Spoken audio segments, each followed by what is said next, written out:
नमस्कार दोस्तों, मैं नवीन यादव स्वागत करता हूं आपका अपने YouTube channel Vasudev IAS concept पर। डियर फ्रेंड्स, जैसा कि आपको पता है कि पिछली क्लास से हम लगातार मध्यकाल भारत की ओर बढ़ रहे हैं और उसी मध्यकाल भारत में हमने अरब आक्रमण और तुर्क आक्रमण के बारे में पढ़ा।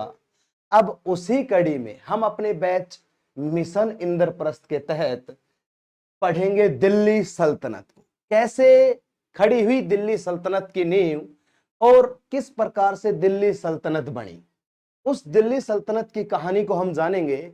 जैसे कि आप टैगलाइन देख रहे हो, गुलाम बने शासक और इल्तुतमिश कैसे बना गुलाम से शासक, उसी के बारे में हम जिक्र करेंगे और उसी इल्तुतमिश की कहानी को हम शासक बनने तक के सफर को जानेंगे। लेकिन उससे पहले दिल्ली सल्तनत के बारे में जानेंगे। दोस्तों, मैंने लास्ट क्लास में आपको बताया था कि मोहम्मद गोरी तराइन के युद्ध के बाद चंदावर का युद्ध लड़ता है और 1194 के बाद वो वापस लौट जाता है अपने देश को। जैसे ही वो अपने देश को जाता है तो उसके बाद वो भारत देश के अंदर अपने गुलाम कुतुबुद्दीन ऐबक को छोड़ जाता है।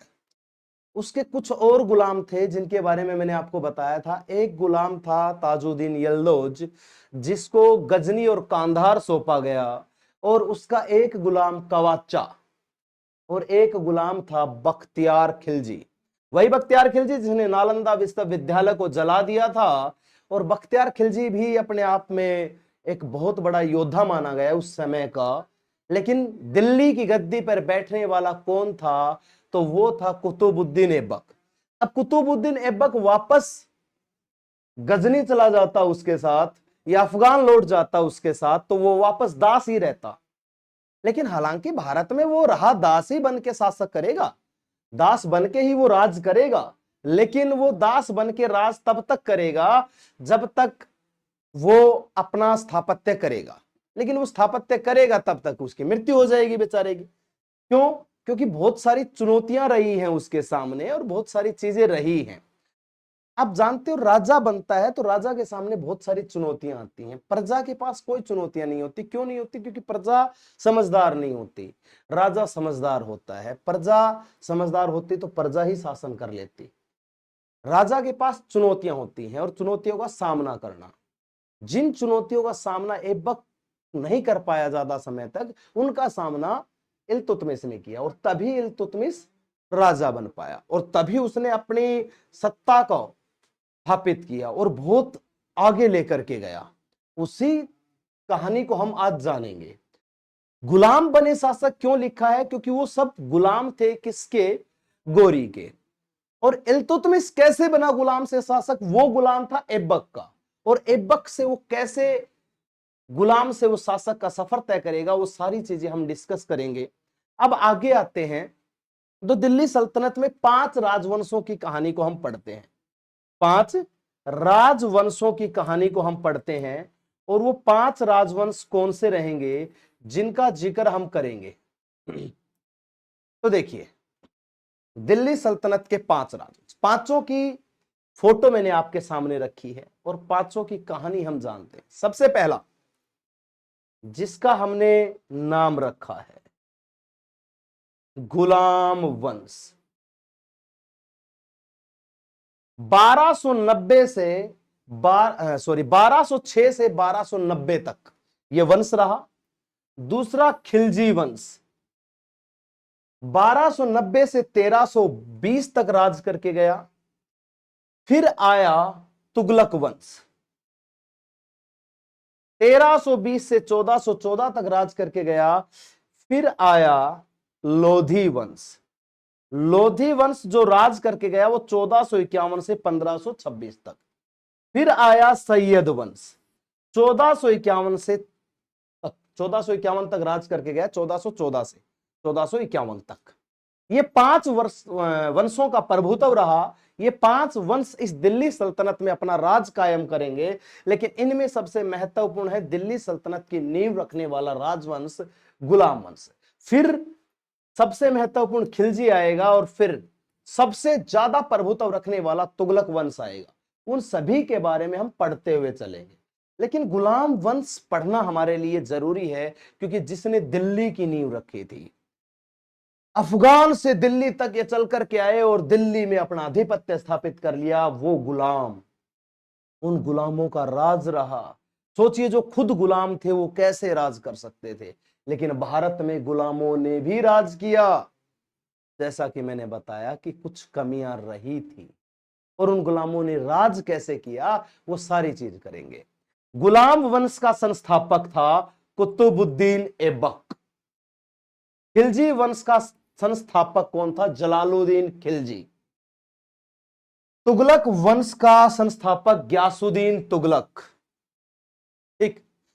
और ये जो लोधी और सैयद वंश हैं, इनका अपना प्रभुत्व रहा। इसका खिज्र का संस्थापक था और इसका संस्थापक था बहलोल लोधी।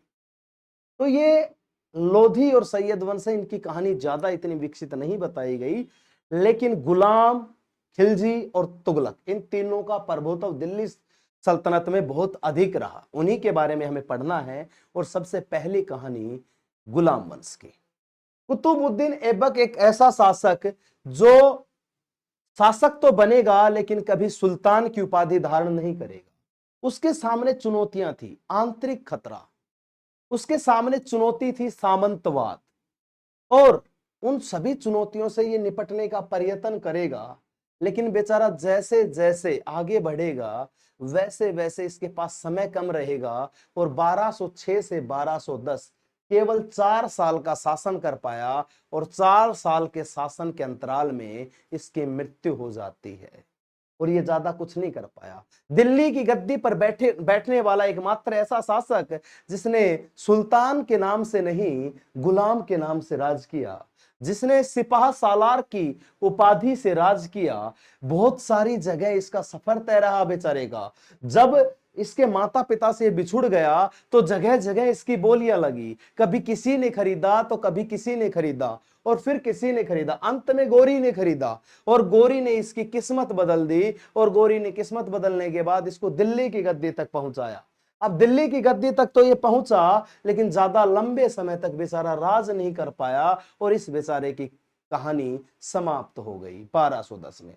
वहीं इल्तुतमिश इसके बाद राजा बनेगा, लेकिन इससे पहले इसका बेटा आराम शाह, जैसा नाम वैसा काम, आराम शाह आराम ही करने के लिए बना था, लेकिन उसका आराम हराम कर देगा इल्तुतमिश।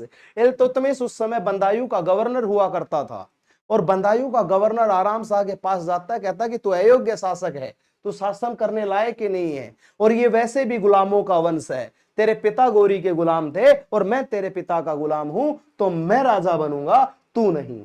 उसको गद्दी से हटाता है और इल्तुतमिश राज कायम करता है। अभी तक दिल्ली सल्तनत सिर्फ नवजात शिशु है, एक बालक है जिसका सिर्फ जन्म हुआ है। उसको किशोर अवस्था में लाने वाला व्यक्ति इल्तुतमिश होगा। कैसे लेकर के आएगा? तो इल्तुतमिश के सामने 5 चुनौतियां। पहली, आंतरिक खतरा। दूसरी, बाह्य खतरा। तीसरी, व्यापार और वाणिज्य को प्रोत्साहन की। चौथी चुनौती, विदेशी आक्रमण। पांचवी चुनौती, धार्मिक सहिष्णुता रखना।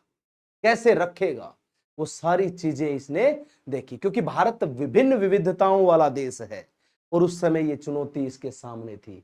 पांचों की पांचों चुनौतियों पे खरा उतरेगा, और पांचों चुनौतियों पर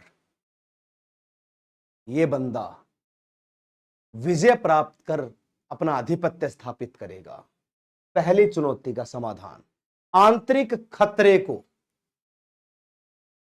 समझाने के लिए, समाधान निकालने के लिए यह बंदा तुर्कान ए चेहलगानी पर था, यानी कि दल चालीसा या गुलाम चालीसा का निर्माण करेगा, जिसमें 40 मजबूत लोग, यानी कि एक प्रकार से मैं कह सकता हूं इसके बाउंसर इसने रखे, और उन 40 बाउंसरों को नियुक्त कर दिया दिल्ली सल्तनत के उन सीमा रेखाओं पर जो इसको आंतरिक खतरे से बचाएंगे। भैया उनको खिलाएगा, वो इसको सूचना ला करके देंगे और उसका समाधान निकालेंगे। दूसरी चुनौती सामंतवाद। उस सामंतवाद से निपटने के लिए इक्तेदार प्रथा लागू करेगा। इक्तेदार प्रथा लागू करेगा। इक्तेदार सामंतवाद से लड़ेगा। कौन? समाधान किसका? इल्तुतमिश का। इल्तुतमिश ने इक्तेदार बना दिए, जमीन दे दी उनको, पैसे नहीं जमीन दूंगा, इस जमीन से कमाओ और खाओ और मेरे को दो। लेकिन ये तुम्हारी वंशानुगत नहीं है, तुम्हें ट्रांसफर कर दिया जाएगा अगर मुझे लगा गलती कर रहे हो तो। लेकिन सामंतवाद भी जमीन पर था, लेकिन सामंतवाद जो था वो स्थायी था, जबकि इक्तेदार स्थायी नहीं था। सपोज करो मैं सामंत हूं हरियाणा का, कोई और सामंत है दिल्ली का, जो इक्तेदार है दिल्ली का। मैं स्थायी हूं, मेरे बाद मेरे वंश को आगे बढ़ाते हुए सामंतवाद चलेगा। लेकिन इक्तेदार दिल्ली का है, वो यहां से कमाया हुआ राजा को भी देगा, खुद का भी चलाएगा। लेकिन सामंतवाद के पास खुद का रहेगा सब कुछ। और उसी सामंतवाद से निपटने के लिए उस सरकारी कर्मचारी को, इक्तेदार एक सरकारी कर्मचारी था, उसको नियुक्त किया गया। अब सरकारी कर्मचारी उस स्थायी कर्मचारी को रोकने का काम करेगा। यानी कि दूसरी चुनौती से भी निपटा। तीसरी चुनौती बाहरी खतरा, यानी कि विदेशी आक्रमण। मंगोलों का उदय हो चुका था, सिल्क रूट पर मंगोलों का जन्म हो चुका था। सिल्क रूट पर जब मंगोलों का जन्म हो रहा था तो इसके लिए भी खतरा थे वो। इसलिए इसने उन मंगोलों से बचने के लिए एक नीति अपनाई कि उन मंगोलों का जो दुश्मन होगा उसके साथ मैं भाईचारा नहीं निभाऊंगा, क्योंकि मुझे अपने इस नवजात दिल्ली सल्तनत को किशोर अवस्था में पहुंचाना है और युवा अवस्था तक लेकर के चलना है, यानी कि उसको एक्सपेंड करना है, उसको बढ़ाना है। चौथी चुनौती वाणिज्य और व्यापार। वाणिज्य और व्यापार को प्रोत्साहन देने के लिए इसने मुद्रा व्यवस्था लागू करी, जितल और टंका। मुद्रा, रुपया लेकर के आए बाजार में। रुपया मतलब वो नहीं जो आजकल करेंसी में चलता है, मोहम्मद गोरी, सॉरी गोरी का नाम आता है, उसने सूरी ने चलाया था, शेरशाह सूरी ने, उसने चलाया था, वो रुपया नहीं। रुपया टंका और जितल। टंका चांदी का होता था, जितल तांबे का होता था। वो इसने लागू किया। वो लागू करने के बाद यानी कि एक प्रकार से इसने व्यापार और वाणिज्य को बढ़ावा दे दिया। तो पांचवी चुनौती इसके सामने थी विभिन्नतावादी भारत, जिससे इसने धार्मिक सहिष्णुता रखी। बहुत सारे मौलानाओं ने इससे कहा कि तुम सभी को इस्लामिक धर्म अपना दो। लेकिन इसने अपने गुरु से पूछा कि गुरुजी मैं क्या करूं। तो इसके गुरुजी ने कहा कि देख बेटा, 2% मुस्लिम, 98% हिंदू, अगर तुमने उन 98 को छेड़ा तो सब एकजुट हो जाएंगे, और एकजुट हो गए मैं तो बन जाऊंगा हिंदू, फिर तुम देख लेना। तुम्हारे सर पे ताज 5 करोड़ का है, मौलानाओं के सर पे 50 रुपए का। तो अब फैसला तुम्हें करना है किस प्रकार से तू लड़ेगा। तो गुरु की बात मानी और धार्मिक सहिष्णुता इसने लागू करी, यानी कि किसी धर्म के साथ छेड़छाड़ नहीं करूंगा, उसे आगे लेकर के चलूंगा, क्योंकि मुझे राज करना है। और उन 5 चुनौतियों से निपट करके ये गुलाम बना शासक। इसी प्रकार से गुलाम अपने शासक पद को ग्रहण कर लेगा और गुलाम शासक बन जाएगा। सोचिए, 5 चुनौतियां और 500 से निपट गया, कितनी बड़ी बात है। इसीलिए समझदारी जरूरी है। अपनी प्राथमिकता को ध्यान में रखते हुए नीतियां बनाना चाहिए। प्राथमिकताएं हैं, फिर नीतियां बनाइए। हम इसको समझ जाएंगे तो जीवन सफल हो जाएगा। सोचिए, 15 से 20 साल का जो युवा होता है उसके पास असीम ऊर्जा होती है, लेकिन वो अपनी प्राथमिकताएं तय नहीं करता। 15 से 20 के बाद वो प्राथमिकताएं तय करता है, इसीलिए वो नीचे रह जाता है। अगर हम समझदारी का प्रयोग करें और 15 से 20 में ही प्राथमिकताएं तय कर लें और वो प्राथमिकताएं तय होने के बाद नीतियां बना लें, तो शायद हम सर्वश्रेष्ठ होंगे, जो कि इल्तुतमिश से हमें सीखना चाहिए। किस प्रकार से इसके कार्यकाल तक पहुंचते हैं वो देखते हैं, आइए।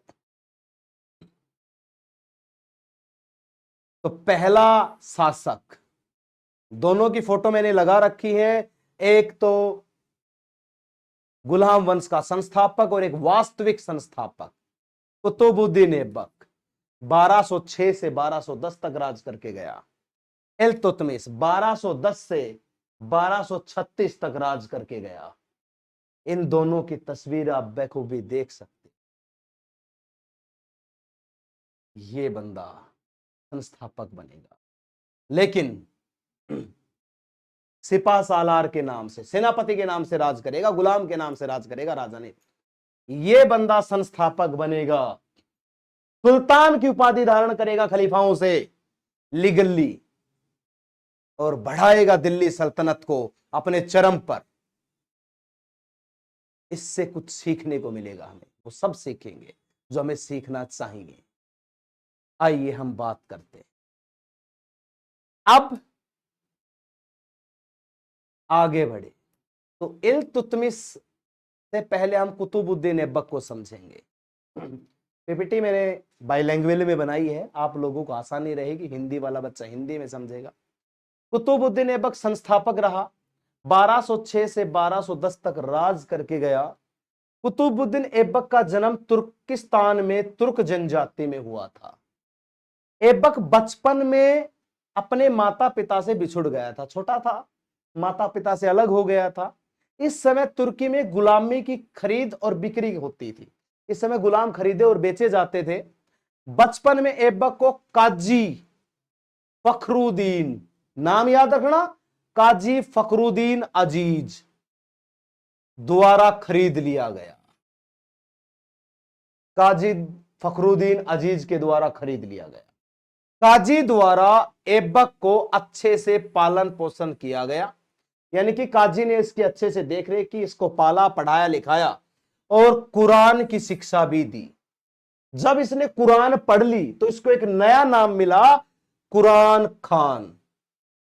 कुरान खान, कुरान का बहुत ज्यादा ज्ञान था इसको, और उसी के कारण इसको कुरान खान की उपाधि दी। इंग्लिश में भी मैंने लिखा है, Qutubuddin Aibak was born in Turkestan in Turk tribe. Aibak was separated from his parents in his childhood. Buying and selling slavery was a common practice in Turkey. At this time, in his childhood, Aibak was bought by Qazi Fakhruddin Aziz Khufi. Aibak was brought up by Qazi and was also taught Quran. Due to being an expert of Quran, Aibak is also called Quran Khan. ठीक है, तो English में भी मैंने व्यवस्था रखी है आप लोगों के लिए, आप लोग टेंशन मत लेना इस चीज की, दोनों ही भाषाओं में हम अपना टॉपिक कवर करेंगे। ठीक है, अब ये बंदा तुर्की जनजाति में जन्म लेता है, बचपन में माँ बाप से बिछड़ जाता है। बिछड़ने का दर्द बहुत होता है माँ बाप से बिछड़ने का, और किसी से बिछड़ने का मत समझना, सिर्फ माँ बाप से बिछड़ने का दर्द जानना। और तो दुनिया में मिलेंगे और चले जाएंगे, लेकिन सिर्फ माँ बाप ही ऐसे हैं जो परमानेंट हमारे अपने होते हैं और जीते हैं हमारे लिए। लेकिन आज की दुनिया में माँ बाप की वैल्यू कम और बाहर की वैल्यू ज्यादा है।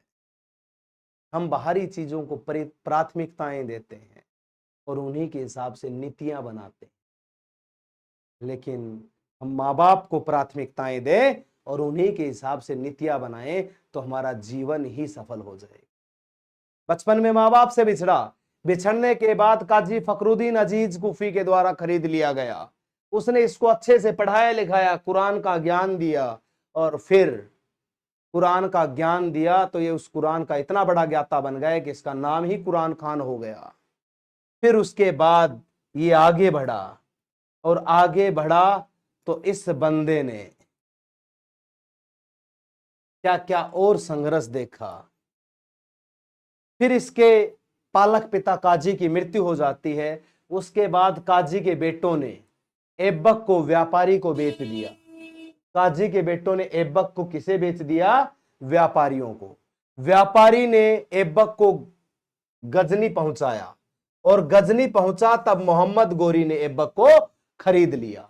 ऐबक को मोहम्मद गौरी ने खरीदा और ऐबक में विलक्षण प्रतिभा थी और उसी विलक्षण प्रतिभा के कारण मोहम्मद गौरी ने इसको एक पद दिया और उस पद का नाम था आमीर याखूर। आमीर याखूर का मतलब है घोड़ों के अस्तबल का अध्यक्ष, और इस अध्यक्ष पद का मतलब है राजा से डायरेक्ट कांटेक्ट में रहना, राजा के सबसे नजदीक। यही था, तभी तो राजा बन गया, नहीं होता तो नहीं बनता। सोचिए भाई, सीधी सी बात है, मैं किसी बड़े अधिकारी के नजदीक रहूंगा तो ज्यादा नहीं तो वो छोटा मोटा पद तो मुझे दिलवाएगा। वैसे ही रहा इसका भी काम।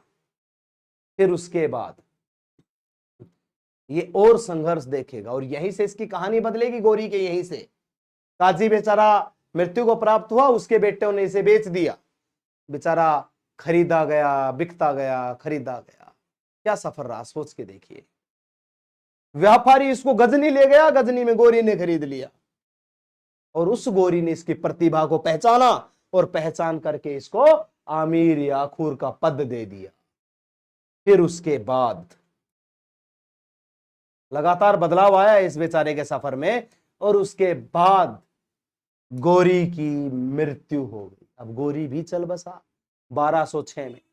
जैसे ही गौरी की मृत्यु होती है, गौरी की मृत्यु के बाद लाहौर की जनता ने इसके रिप्रेजेंटेटिव यानी कि प्रतिनिधि के रूप में ऐबक को लाहौर का शासन करने के लिए आमंत्रित किया। यानी कि वहां की जनता ने कहा कि तुम लाहौर पर शासन करो।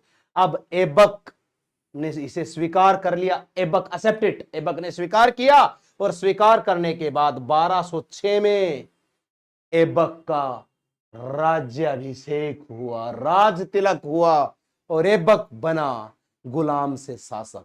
लेकिन ऐसा शासक जो शासक बनने के बाद भी गुलाम के नाम से राज करता चला गया। सुल्तान की बजाय ऐबक ने मलिक एवं सिपाह सालार की उपाधि धारण की। मैंने कहा ना, सुल्तान की उपाधि नहीं, सिर्फ सिपाह सालार की उपाधि धारण की। उसके बाद कुतुबुद्दीन ऐबक ने निरंतर अपना शासन लाहौर से ही संचालित किया। ऐबक के काल में दिल्ली इसकी राजधानी नहीं थी, राजधानी लाहौर थी। नाम दिल्ली सल्तनत, राजधानी लाहौर हुआ करती थी। इसने लाहौर से ही अपना संचालन किया। बहुत बड़े दिल का आदमी था, लाखों रुपए दान में बांट दिया करता था। इसे लाख बख्श भी कहा जाता है। उसी लाख बख्श को मैं दिखाऊंगा इस कड़ी में। ये एक ऐसा शासक रहा जिसने सुल्तान की उपाधि धारण नहीं की, ना ही अपने नाम के सिक्के चलवाए, ना ही अपने नाम का खुतबा पढ़वाया। खुतबा इनके शासक जो होता है वो अपनी गाथाएं पढ़वाता है कि भाई मेरे बारे में अच्छी अच्छी बातें पढ़ो। इसने कभी नहीं पढ़वाया, ठीक। और मौलवियों से पढ़ाई जाती है ये शुक्रवार को, ठीक है, जो भी इसके नजदीक मस्जिदें होंगी उसमें, लेकिन इसने ऐसा नहीं किया, ठीक है। वो इसकी सोवर्निटी का सूचक होता अगर ये पढ़वाता तो, लेकिन इसने नहीं पढ़वाया। नहीं पढ़वाया तो इसकी कोई वैल्यू नहीं रही। फिर उसके बाद मैंने बताया लाख बख्श की उपाधि धारण की। ये लाख बख्श की उपाधि इसलिए क्योंकि लाखों दान में दे दिया करता था। इसका मीनिंग मैंने लिखा हुआ है। लाख बख्श का तात्पर्य है बड़ी संख्या में गुलामों को रिहा करने वाला एवं दानशीलता के लिए जाना जाने वाला। बड़ी संख्या में गुलाम आजाद कर देता था ये और दान दिया करता था। कुतुबुद्दीन ऐबक के शासन काल के बारे में एक मत प्रसिद्ध है। कहते हैं कि इसका शासन ऐसा था कि बकरी और शेर एक ही घाट पर पानी पीते हैं, जो संभव ही नहीं हो सकता उसको संभव कर रखा था इसने तो प्रकृति का ही नियम बदल रखा था। अब प्रकृति का नियम बदल रखा था तो कैसी बात है, सोचिए। ऐसा लोक श्रुति है, सच में मत मान लेना। सच में होता तो फिर बकरी को शेर झपट लेता। मतलब ऐसा मानना जाता कि ऐसा शासन था, लेकिन कमियां भी रही इसके शासन में। फिर उसके बाद इसके दरबार में बहुत सारे विद्वान भी होते थे, जिनमें दो बहुत प्रसिद्ध हैं, एक तो हसन निजामी और फखर ए मुदविर। दो, हसन निजामी की रचना है ताज उल मासीर और फखर ए मुदविर की रचना है आदाब उल हर्स व सुजात। ये दो प्रसिद्ध इसके दरबार में राइटर रहे हैं, विद्वान रहे हैं। उसके बाद इसके निर्माण कार्य, इसने क्या क्या चीजें बनवाई हैं, तो इसके निर्माण कार्यों में अगर मैं बात करता हूं, कुव्वत उल इस्लाम मस्जिद इसने बनवाई। कहते हैं कि ये विष्णु मंदिर की जगह बनवाई गई थी। कुव्वत उल इस्लाम मस्जिद कुतुब मीनार में स्थित है, उसी विष्णु मंदिर की जगह इस मस्जिद का निर्माण हुआ। कुतुब मीनार का निर्माण इसने करवाया। कुतुब मीनार 237.8 फीट ऊंची है और शीर्ष डायमीटर इसका 9 फीट का है। यह लाल बलवा पत्थर और संगमरमर के पत्थरों से बना है। इसमें 5 मंजिल और 4 बालकनी है। 46.9 फीट का नींव का डायमीटर है और 379 सीढ़ियां हैं। फिर ये बात बताने की नहीं है, लेकिन फिर भी बहुत सारे बच्चे पूछ लेते हैं, इसलिए ये चीजें बताई जाती हैं। ठीक है। उसके बाद इसने 2.5 दिन का झोपड़ा बनवाया, एक संस्कृत विश्वविद्यालय को तोड़वा करके। कहा जाता है कि 2.5 दिन में इसने बना दिया था, इसीलिए इसको 2.5 दिन का झोपड़ा कहा गया। कुव्वत उल इस्लाम मस्जिद 1192 में, 2.5 दिन का झोपड़ा 1192 में। कुतुब मीनार 1199 में इसने काम शुरू करवाया अपने गुरु बख्तियार काकी की याद में। लेकिन 1229 में से पूरा कौन करवाएगा, तो इल्तुतमिश। ठीक है। उसके बाद ये चल बसता है, 1210 में मृत्यु हो जाती है। 1210 में मृत्यु, चौगान खेलते समय।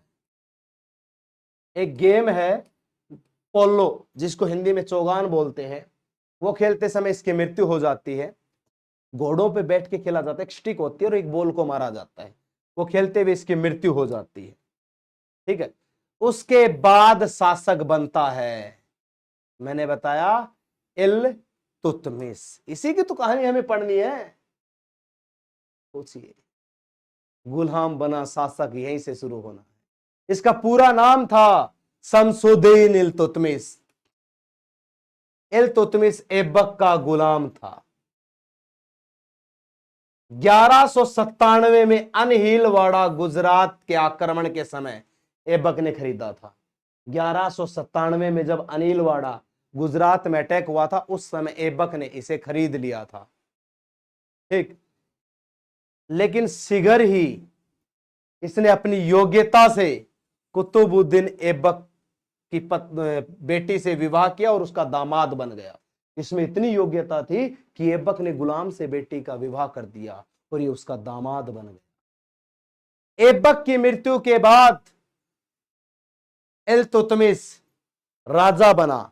उस समय ये कहां का इक्तेदार था, तो ये बदायूं उत्तर प्रदेश का गवर्नर हुआ करता था। बताया था मैंने, बदायूं उत्तर प्रदेश का गवर्नर था।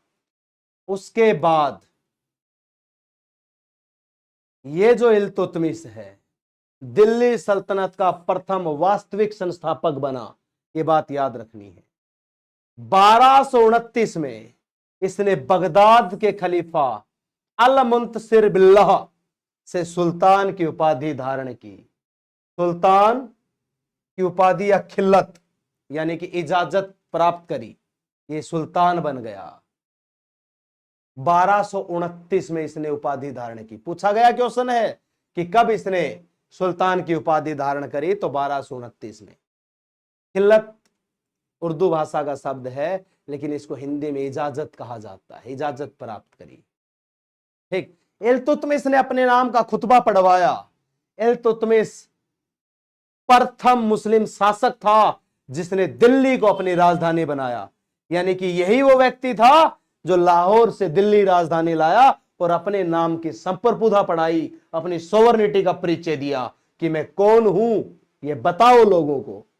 और इल्तुतमिश ने बताया। नवजात दिल्ली को किशोर बनाने वाला यही था। अब इल्तुतमिश ने पहली चुनौती का सामना किया। यहां पर व्यापार और वाणिज्य को बढ़ावा दिया। मैंने बताया इसने मुद्रा व्यवस्था लागू की। चांदी के सिक्के चलाए जिन्हें टका कहा जाता था या टंका कहा जाता था।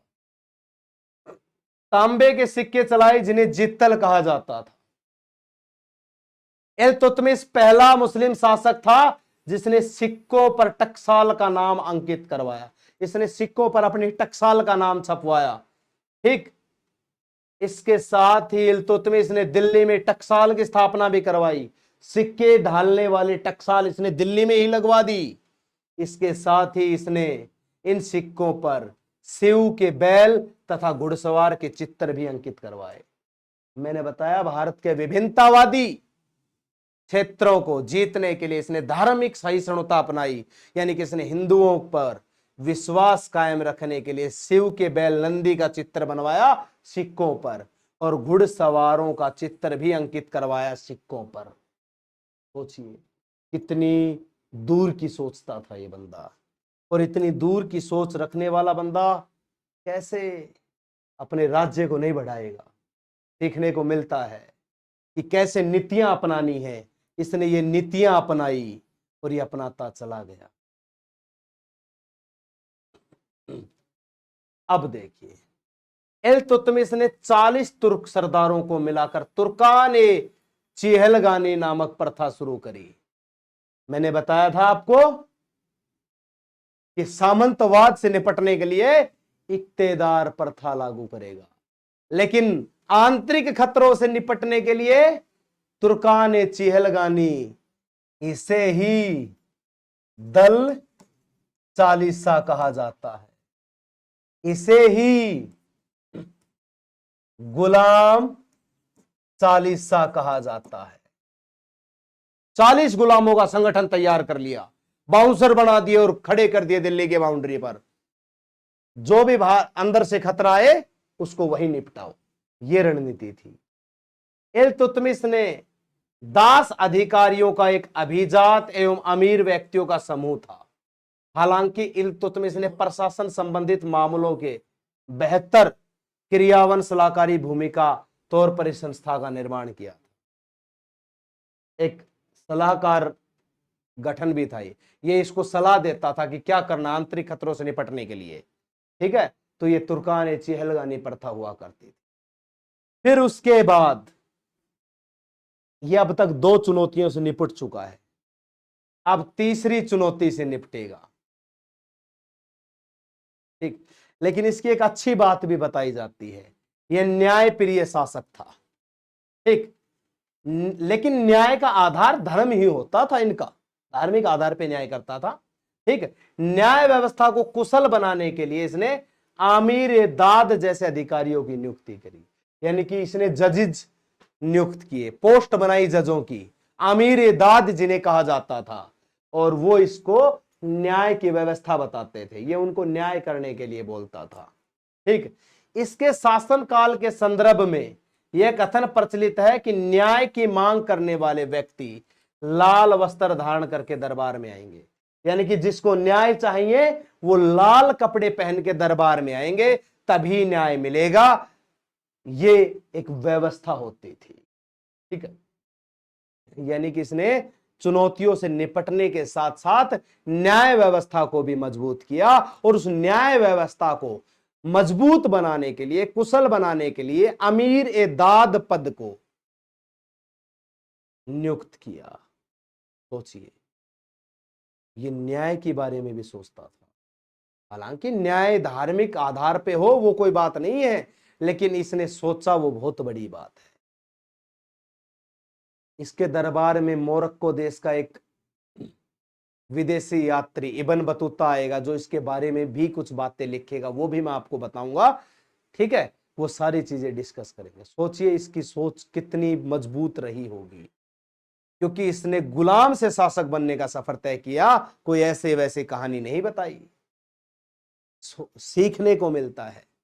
मैं इसीलिए बोलता हूं पढ़ो, क्योंकि सीखना है। और सीखना क्यों? क्योंकि समझना है। और समझना क्यों है? क्योंकि ग्रो करना है, उन्नति करनी है, आगे बढ़ना है। इसीलिए पढ़ने की, सीखने की और समझदारी की जरूरत होती है।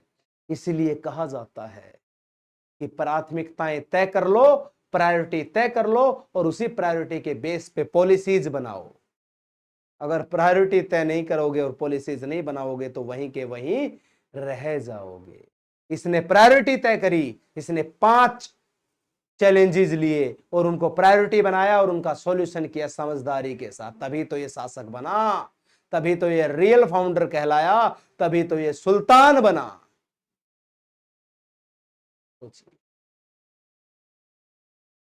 पता है, इसके बेटे जो थे वो नालायक थे, किसी लायक नहीं थे। इसका एक बेटा लायक था, नसरुद्दीन मोहम्मद, जो बंगाल के शासन करते दौरान मृत्यु को प्राप्त हो जाता है। और वही एक योग्य था, उसके अलावा कोई योग्य नहीं थे। और इसके बेटों में जब अयोग्यता थी तो इसने अपनी बेटी को शासक बनाया और बेटी को उत्तराधिकारी घोषित कर दिया। पहली मुस्लिम महिला बनी थी इसकी बेटी शासक। नाम बताऊंगा, रजिया सुल्तान कहा जाता था। उसकी भी कहानी आपके सामने पेश करूंगा। क्या था रजिया का सफर, सारी कहानी मैं आपको बताऊंगा। इसने बेटों को लायक नहीं माना, थे ही नहीं इसके बेटे लायक, ये बीमार हो गया, इससे मिलने तक नहीं गए। अब मिलने नहीं गए, क्यों नहीं गए? वो सोचते थे अगर मैं यहां उससे मिलने गया पिताजी से तो मेरा भाई बगावत करके राजा बन जाएगा। उनको तो राजपाट चाहिए था, योग्यता थोड़ी थी राजपाट प्राप्त करने की उनमें, लेकिन योग्यता इसकी बेटी में थी और वो राजा भी बनेगी। सोचिए कितना बढ़ावा दिया इसने एक नारी शक्ति को, इसने अपने बच्ची को। इसकी बेटी भी दिल्ली पे राज करके जाएगी। दोस्तों, जो भी हमारे चैनल से नए जुड़ते हैं उनका स्वागत करता हूं। और जितने भी स्टूडेंट्स, मेरे छोटे बड़े भाई बहन जो भी इस चैनल से जुड़े, वो इस चैनल को जरूर शेयर किया करें, वो इस वीडियोज को जरूर शेयर किया करें ताकि ये हर बच्चे तक पहुंच सके, क्योंकि ये आपके एग्जाम्स के लिए बहुत इंपॉर्टेंट है। मैं आपको बता देता हूं और हर बार बताता हूं कि आपके एसएससी और यूपीएससी दोनों के लिए मोस्ट इंपॉर्टेंट है और इनको शेयर करते रहा करें। ये आप लोगों के लिए ही तैयार की गई चीजें हैं, आप लोगों को आगे बढ़ाने के लिए। तो आप इनको शेयर किया करें, अपने चैनल को शेयर किया करें और सब्सक्राइब करवाया करें अपने दोस्तों से जिनके पढ़ने की इच्छा है उनसे। और आप नहीं, अपने पेरेंट्स को भी दिखा सकते हो। ऐसी वीडियो है जो कुछ ना कुछ सीखने को मिलता है। मैं कहता हूं कि हिस्ट्री हर व्यक्ति के लिए पढ़ना जरूरी है, क्योंकि हर व्यक्ति को पता होना चाहिए अपने देश का इतिहास क्या रहा है, ताकि वो इस चीज को समझ सके। तो आप सभी अपने पेरेंट्स को भी दिखाया करें और सभी से सब्सक्राइब और शेयर भी करवाया करें, ताकि ये ज्यादा से ज्यादा बच्चों तक पहुंच सके, ज्यादा से ज्यादा स्टूडेंट्स तक पहुंच सके और ज्यादा से ज्यादा स्टूडेंट्स इन्हें देख सके, पढ़ सके और सीख सके और इनसे कुछ समझ सके। समझदारी सबसे जरूरी चीज है, यह आपको याद रखना है। उसके बाद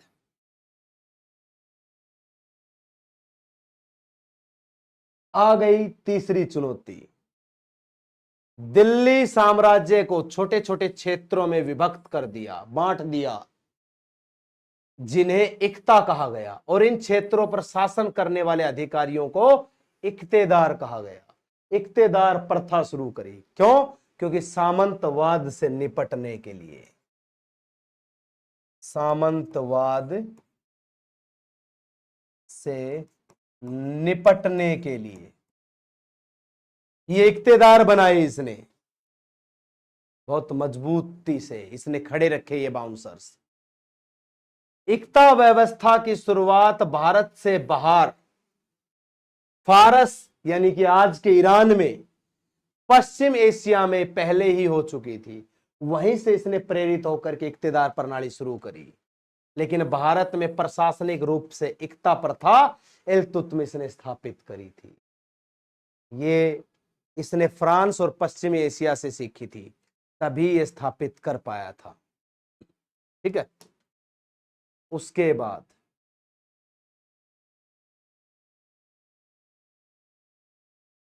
अब मैंने बताया कि इक्तेदार स्थायी नहीं होता था, वो सर्विस करता था, सिर्फ सरकारी नौकरी थी उसकी। और वो किसके नाम से शासन करता था? जो सुल्तान होता था उसका, जो उसका राजा होता था, उसके नाम से शासन करता था। जैसे आईएएस आईपीएस होते हैं, वो सरकार के नाम से, देश के नाम से शासन करते हैं, वैसे ही आईएएस आईपीएस उस टाइम पे इक्तेदार होता था, ये मान लो। इसका पद वंशानुगत नहीं था। मैंने बताया सामंतवाद का वंशानुगत होता था, लेकिन इक्तेदार का वंशानुगत नहीं था। लेकिन फिरोज शाह तुगलक ने, आएगा तुगलक वंश तब भी बताऊंगा, इक्तेदार प्रथा को वंशानुगत कर दिया था। ठीक, इक्तेदार का पद हस्तारणीय होता था। हस्तारणीय मतलब ट्रांसफरेबल होता था, ट्रांसफर कर दिया जाता था, स्थानांतरित योग्य होता था। इक्तेदार को सिक्के चलाने का अधिकार नहीं था। ये नहीं कि मैं किसी जगह का इक्तेदार हूं और मेरी मोहर मार के बोल दूं लो आज से ये सिक्का चलेगा, इल्तुतमिश वाला नहीं। अगर ऐसा होता तो भाई इल्तुतमिश तो हिल जाता बेचारा, उस बेचारे की वैल्यू ही नहीं होती, है ना। इसलिए इसने ये अधिकार नहीं दिया था। ये नहीं चाहता था कि इक्तेदार इसका विरोधी बन जाए। उसके बाद इल्तुतमिश के दरबार में एक इतिहासकार होता था, मीन हाज उल सिराज। ये प्रसिद्ध इतिहासकार था। इसकी रचना थी तवकात नासिरी। इसी तवकात नासिरी में बहुत सारी चीजों का जिक्र मिलता है। इस रचना से हमें आरंभिक मध्यकालीन भारतीय इतिहास के बारे में व्यापक जानकारी मिलती है। शुरुआती जो हमारा मध्यकालीन भारत था, उसकी जानकारी इसी तवकात नासिरी में मिलती है। ये यहां पर आपके सामने लिखा। मीनहाज उल सिराज ने इल्तुतमिश को महान और दयालु कहा है, सहानुभूति रखने वाला शासक कहा है, विद्वानों एवं वृद्धों के प्रति श्रद्धा रखने वाला सुल्तान बताया। यानी कि ये बुजुर्गों की रिस्पेक्ट करता था, ज्ञानियों की रिस्पेक्ट करता था, ये सिंपैथी रखने वाला शासक था। ये इल्तुतमिश जो था बहुत ही महान शासक माना गया है। ये आपको याद रखना है, ठीक है। उसके बाद ये बंदा कुछ निर्माण कार्य भी करवाएगा। इसने नासुरुद्दीन मोहम्मद, इसके बेटे का मकबरा बनवाया, और ये पहला मकबरा रहा भारत का। एक्चुअल में मकबरा और गुंबद बनवाने की परंपरा इसी ने शुरू करी। मकबरा और गुंबद बनवाने की परंपरा इसी ने शुरू करी, 1231 में बनवाया। यह है तस्वीर इसके बेटे के मकबरे की। इसने बंदायूं में जामा मस्जिद का निर्माण करवाया। यह जामा मस्जिद बंदायूं की है। इसने नागौर में अतारकिन दरवाजे का निर्माण करवाया। नागौर में अतारकिन दरवाजा अकबर के बनाए हुए बुलंद दरवाजे की तरह ही दिखाई देता है, पर यह अतारकिन का दरवाजा है। नागौर राजस्थान में पड़ता है ये, देखिए, ठीक है। इसी के टाइम पे 1215 में तराइन की तीसरी लड़ाई हुई।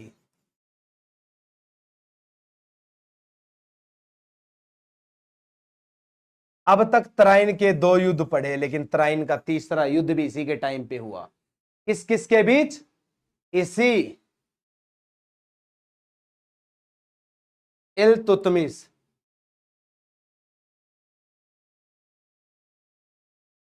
और यल्दोज के बीच। इन दोनों के बीच युद्ध हुआ और इसमें इल्तुतमिश जीत गया। एक चुनौती और मैंने बताया, विदेशी आक्रमण।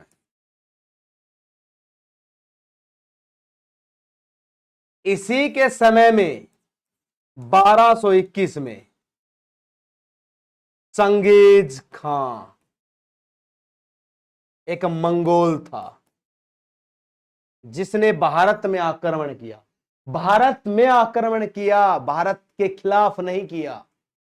1221 में चंगेज खां जलालुद्दीन मांगबरनी का पीछा करते हुए भारत आता है। जलालुद्दीन मांगबरनी इल्तुतमिश को पत्र लिखता है कि भाई साहब मुझे शरण दो, मैं भी मुस्लिम हूं, तुम भी मुस्लिम हो, और ये काफिर मुझ पर अटैक कर रहा है। तो इल्तुतमिश खुसरो मलिक की तरह नहीं था कि भैया गोरी मिलने आया और बोल दे कि तुम मुस्लिम मैं मुस्लिम, गले लगा लिया और गोरी उसकी हत्या कर देता है ना। इसने कहा कि भाई ठीक है वो बात, तू मुस्लिम मैं मुस्लिम, मैं तुम्हें शरण दे दूं, लेकिन तुम्हें हिंदुस्तान का क्लाइमेट सूट नहीं करेगा। इसको सूट कर रहा है, उसे सूट नहीं करेगा। सोच के देखिए, ये इसकी समझदारी थी। अगर ये जलालुद्दीन मांगबरनी को शरण दे देता तो दिल्ली सल्तनत का वजूद ही नहीं रहता। इसलिए अपने आप का आधिपत्य स्थापित रखने के लिए, अपने आप का वजूद बनाए रखने के लिए, इसने दिल्ली सल्तनत को कायम रखने के लिए जलालुद्दीन मांगबरनी का साथ नहीं दिया। पहला आक्रमण रहा ठीक विदेशों का, पहला आक्रमण बाहरी रहा इसके काल में। हालांकि विदेशी आक्रमण अरब और तुर्क हो चुके थे, लेकिन इसके काल में पहला मंगोल आक्रमण रहा 1221 में। यह चंगेज खां के टाइम का था। चंगेज खां बहुत खतरनाक शासक माना जाता है। कहते हैं कि इसकी कब्र का आज तक नहीं पता कहां है ये। कहते हैं कि चाइना की अगर मैं बात करूं तो हर पांचवा वंशज इसी के वंश का होगा, हर पांचवा व्यक्ति इसी के वंश में जन्म लेता है, ऐसी कहानी है। जहां भी जाता था नरसंहार कर देता था और खोपड़ियों की दीवार बनवा देता था। कोई इसके साथ जाना भी पसंद नहीं करता था, लेकिन डर से जाते थे, इतना खतरनाक था। और इसी मंगोलों के वंशज, इसी मंगोल और तुर्कों के वंशज मुगल सल्तनत में आएंगे, उनकी भी हम बात करेंगे। और फिर एक दिन 1236 में मृत्यु हो जाती है किसकी? इल्तुतमिश की। 1236 में इल्तुतमिश मृत्यु को प्राप्त हो जाता है और इसी के बाद बनती है इसकी बेटी सुल्तान रजिया सुल्तान। भारत में मकबरों का जनक इसे कहा जाता है। गुंबदें इसने बनवाना प्रारंभ करी। सोचिए, ये कहानी थी गुलाम से सुल्तान बनने वाले इल्तुतमिश की। और कैसे गुलाम से सुल्तान बना, कैसे 5 चुनौतियों का सामना किया, वो पांचों चुनौतियां मैंने आपको बताई, वो पांचों चीजें मैंने आपको बताई, ये कहानी। और इसने बड़ी समझदारी और सूझबूझ से ये काम किया। इसने अपनी प्राथमिकताएं तय करी और प्राथमिकताएं तय करने के बाद इसने अपनी नीतियां बनाई। तो मैं आपसे भी यही बोलता हूं कि आप भी अपनी प्राथमिकताएं तय करो और अपनी नीतियां बनाओ। प्यारे दोस्तों, मैं आपसे बोलता हूं कि नीतियों के बिना जीवन सफल नहीं है। इसलिए डियर फ्रेंड्स, अपना चैनल आपको पता ही है, वासुदेव आईएएस कॉन्सेप्ट। जो भी आपके दोस्त हैं उन तक इस लिंक को पहुंचाया करें और वीडियोज को शेयर किया करें ताकि वो हमसे जुड़ सके। सभी सब्सक्राइब कर लें। जो भी नए जुड़े हुए हैं उनसे आग्रह करता हूं कि वो हमारे चैनल वासुदेव आईएएस कॉन्सेप्ट को सब्सक्राइब कर लें और इसी नाम से हमारा टेलीग्राम चैनल है उसे ज्वाइन कर लें, जिसका लिंक मैं डिस्क्रिप्शन में दे देता हूं, हर बार देता हूं। और बेल आइकन जरूर दबा लिया करें ताकि ज्यादा से ज्यादा वीडियोज आपके पास आते रहे। जो भी नई वीडियो है उसका नोटिफिकेशन आ जाए, वो बेल आइकन आपको बता दिया करेगा। ये सभी कोर्सेज के लिए मोस्ट इंपॉर्टेंट बैच है और इस बैच का मकसद है आपको कामयाब बनाना। यह आप लोगों के लिए निशुल्क है, कोई शुल्क नहीं है और इसका कभी भी आपसे कोई शुल्क नहीं लिया जाएगा। पीडीएफ डाउनलोड करने के लिए आपको टेलीग्राम की जरूरत है और टेलीग्राम का लिंक मैं बता चुका हूं, डिस्क्रिप्शन में मिल जाएगा।